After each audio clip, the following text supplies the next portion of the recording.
Hello and welcome back to Castle Farms Homestead. Today, we're in the orchard because bad things have been happening here.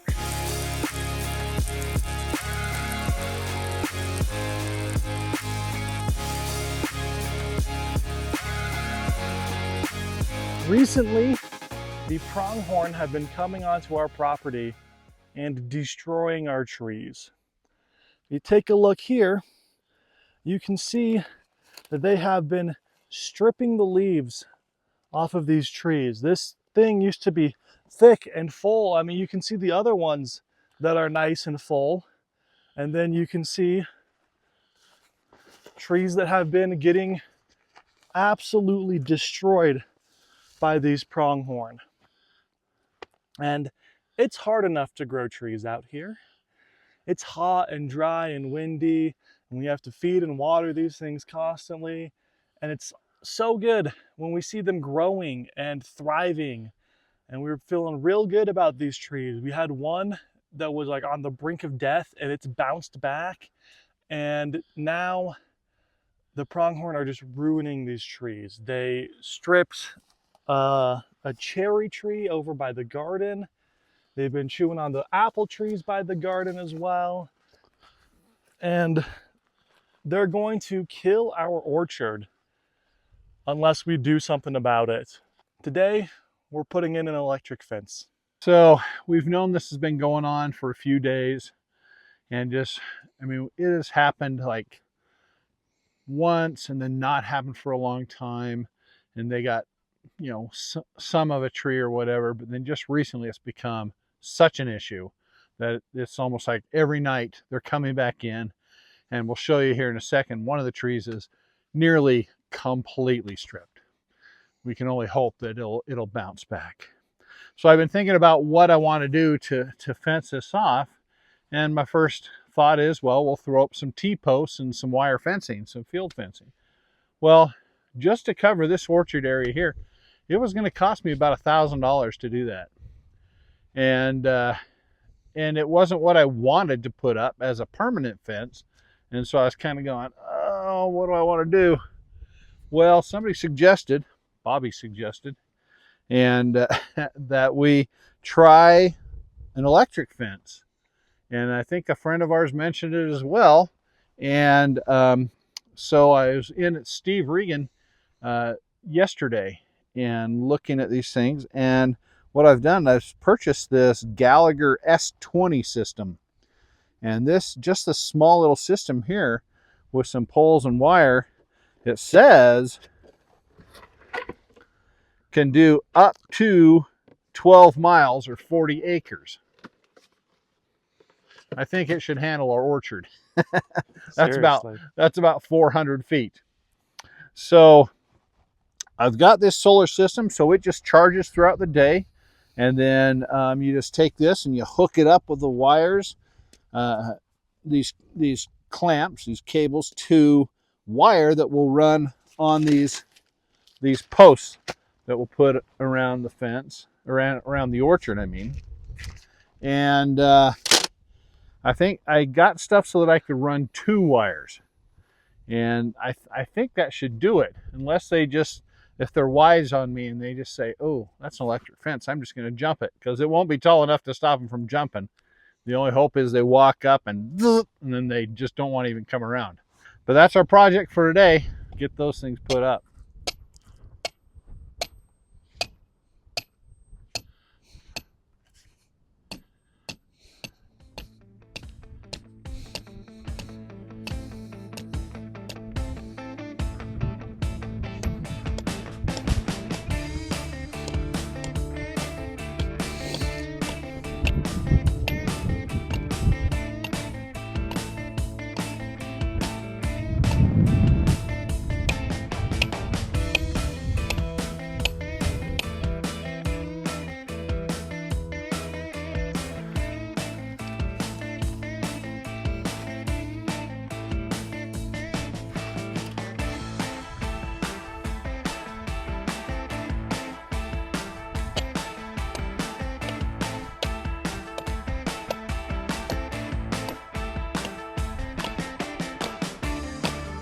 So while Brady's putting in those stakes around the orchard, I thought I'd show you this one tree here that is the worst of the bunch.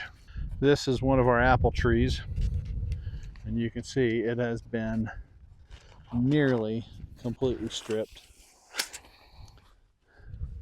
Of all of the trees in our orchard, this is the worst, and we have had about half, I was counting 15 or 16 of our 33 trees that have been munched on. But there's been several that are significantly, and this one is more than significant. It's terrible. We're hoping it'll recover.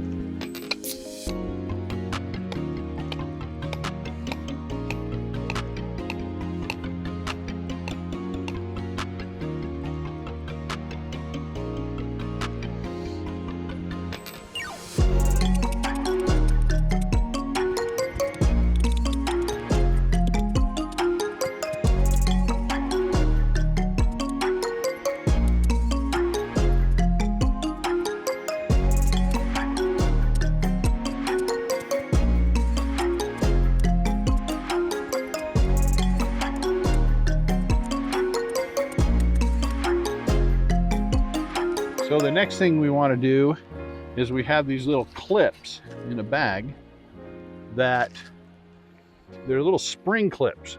So you squeeze them and they go over the post and go down, and then you can clip the wire into there. You just run the wire through, and that holds it away from the post and holds it up like this. So here's the clip. If you squeeze it together, you can, it hurts a little bit because it's hard, but it'll move up and down. So I'm going to put one up top, and I'm going to put one about halfway down. And we have enough wire that I can run it all the way around and back again. So we should have 2 hot wires. And I think that's going to be a good height right there. The pronghorn aren't terribly tall, and I think that'll be right about good height for their noses. Or if they just happen to walk into it, they'll feel it if they get stung a bit. So I'm a wimp. I'm using my gloves. Those things are hard to press and they're kind of sore. Brady, of course, won't use them. He has to show that he's a stud. Because I am. I'm old not and soft. too proud to use gloves. Because they're hard. You got to squeeze them pretty good. And I could do, 5 or 6 of them without my gloves, but then I'd be killing my fingers. So, think smarter, not harder. There we go. I just don't think it hurts. Sure you don't. Since Brady's going to pick on me and my fingers, I'm going to kind of mention what a great straight line he did. I noticed when I got to the end, I looked back and I was like, oh, that's terrible. Yeah, good one, Brady. Good girl, buddy. Good girl. Go on, go. Stay, Toby. Stay. No, go You here. want them? Go, Molly. Go. You can bark, Molly. I just don't want you to. Yeah, scare it away. Interesting. Yeah. Emily said it was 5 o'clock. Brady got the energizer all set up and the ground rod in the ground. So now we need to run some wire. The total perimeter here is about 400 feet. And if I wanted to just do one wire, they had a spool that was 600 something feet. That would have been fine, but I thought, it's not going to be that much more to buy the next biggest size up. And so this actually altogether is like 2,600 feet or something like that. But they didn't have anything in between. Yeah, so we got a little extra. And it wasn't that much more. So I'll have lots for future projects, because this one thing that I love about this is that we can move it later on when we put in our permanent fence. We can then move this and maybe use it to rotationally graze sheep or something like that if we want to. But anyway, so what we're going to do, we're going to run 2 wires around. So we're going to take this, we're going to hook it up, tie it on to the bottom section, and then we'll run it down, hooking it through our little clippies all the way around, and then up to the top of the last one, and then back around again, all the way to here again. And then we should be ready to just clip the power on and have Brady pee test it. I'm not going to pee on it. He can try his tongue instead. Yep, exactly. We'll get better results that way. More accurate results. There we go. I have no idea what the heck I'm doing. So I just tied it on there. Hopefully, oh, see that? It just pulls off. I don't know, man. That doesn't seem very secure to me. Nope. Try something else. Okay, that time I just kind of wrapped it around a few times and then tied it down. I think that should work. All right. I'll pull this through and you string it through the things. Okay.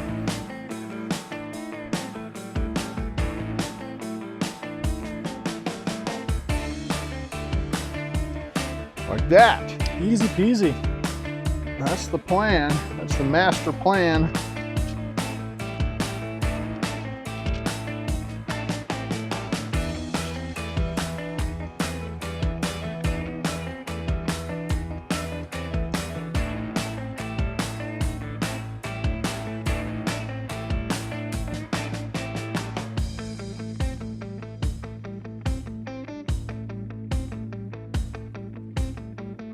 So we've got both lines here, top and bottom. Oh my! Just kidding.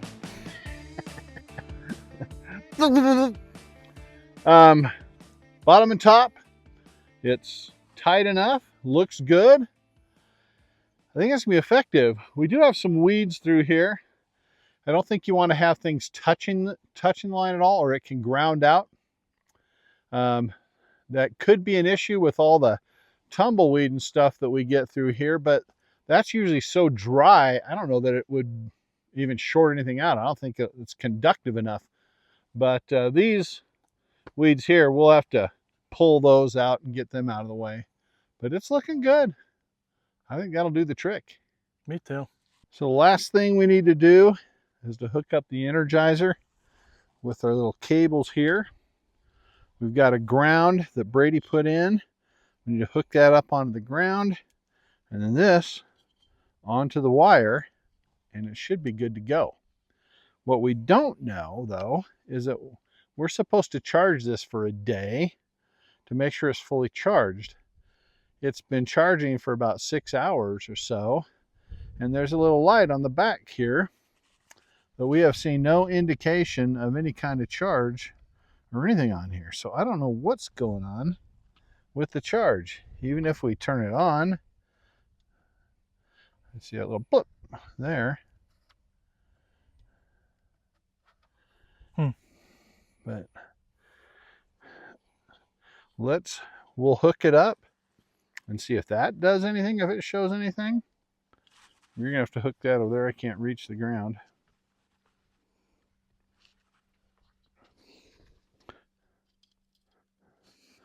And this goes on the wire. Whoa! I know, it gets old. And then you're just supposed to be able to turn it on. I'm not sure that this thing is working. It's clicking. I heard a click, but there's another click. Might not touch the line.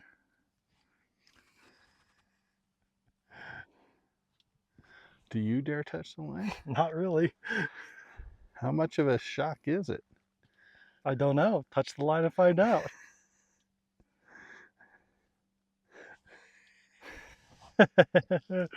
I want to do it thinking it can't be that bad. It Just can't do be it that quick. bad. It's just going to be like, oh, yeah. Yeah, it's easy for you to say. Here, let's turn the camera around. I'll show it and show me how it's just. It's your fence. You touch it.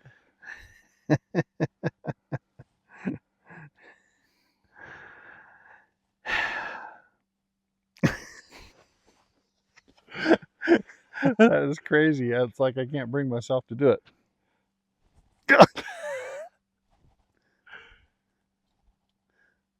Oh, I didn't feel anything. Well, yeah, because it's pulses. Well, it better pulse faster than that. Click. You're saying it only shocks on the pulse there? I think so. I think that's how electric fences work. So they'd have to actually be touching it for a little bit. Not just boom. Try it, bud. Just hold it. And You just hold it. here, let me see. You just hold it. I'll hold the camera. You hold the fence. You don't think it's working. You're doubting my theory. Well, show me it's working. You show me it's not working. You think I'm wrong, so you should have no issue. I didn't say I think you're wrong. You think I'm wrong, so you should have no issue just holding on to that wire. I didn't say I thought you were wrong. I'm not familiar with these things. I don't know how they work. Just grab it for a second. So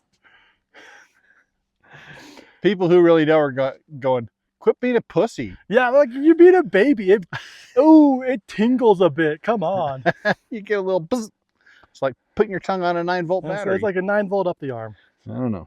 Grab it. Okay, here, I'll hold it. Grab the fence.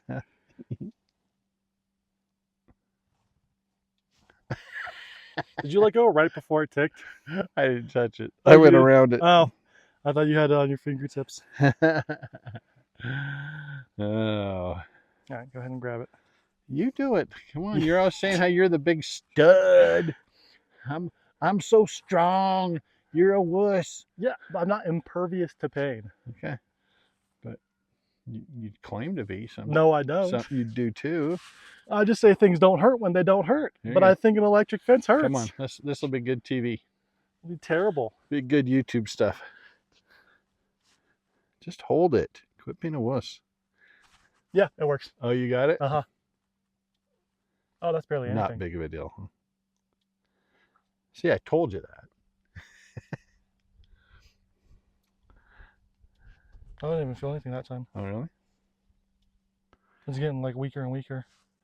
Well, I wonder if our battery's just not charged. Yeah. It's barely doing anything now. Well, we'll turn. Okay, I'll try it then. Oh, you're not even going to feel anything now. Oh my gosh, I felt a pulse. Yeah, feel a tiny little pulse. Yeah. Okay, all right. Well, we're going to turn off and just disconnect it here, and then we'll just let it get charged and good charge tomorrow. Hopefully tonight, if the pronghorn, correcting myself, because pronghorn, tell them about it, Brady. Pronghorn aren't actually antelope or deer. Their closest related relative is the giraffe. But Everybody calls them antelope yeah, because they look because they similar. look like antelope. I mean, it's kind of like how we call the American bison a buffalo, even though it's not a buffalo. We don't have buffalo in the Americas. But hopefully this fence is new enough that it kind of scares off the pronghorn. Or if they just touch it and they keep feeling something, there's something there to resist against them, then maybe they'll just Stay away. go away from it for now. But fingers crossed. Yeah. The electric fence has been a huge success. It's off right now because we've had a couple rainy, cloudy days in a row, and so it hasn't had the opportunity to charge. Its battery died. But that doesn't matter because before it was fully charged and we just had it up, it was already deterring the pronghorn. And now that it has been charged, they have presumably had encounters with it electrified. It's doing a great job of protecting the orchard.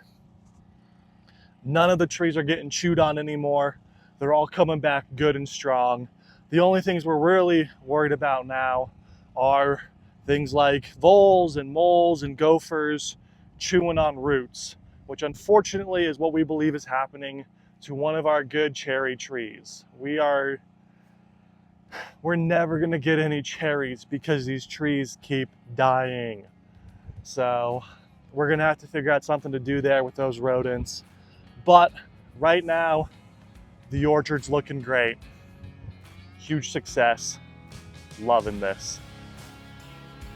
Now, the trees in the orchard weren't the only ones getting chewed on by the pronghorn. The apple trees in front of the garden were getting chewed on as well. And so Clint and I were putting up some individual fences around the apple trees. We used a bunch of pallets to make those, but first we had to clear out all the weeds from around them and then dug in a larger tree well for watering them.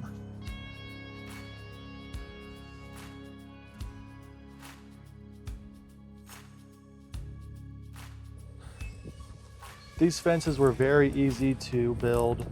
As you can see, it was literally just taking pallets, placing them in a circle around the trees, and then using some long screws to screw the pallets together.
And here you can see the completed fences. The small pallet in the front is held on just by a bungee cord so that we can get that out of the way and easily get into that area if we need to do something with the trees themselves. But they've been working as well. The pronghorn haven't been able to get to the trees. Everything's going well. With the trees finally protected, we are one step closer to growing our own fruit and being a little more self-sufficient. If you guys liked this video, please be sure to like the video, share it with friends or family, anyone who you think might need some tips on how to protect their orchards from pronghorn, and we'll see you next time on Castle Farms Homestead.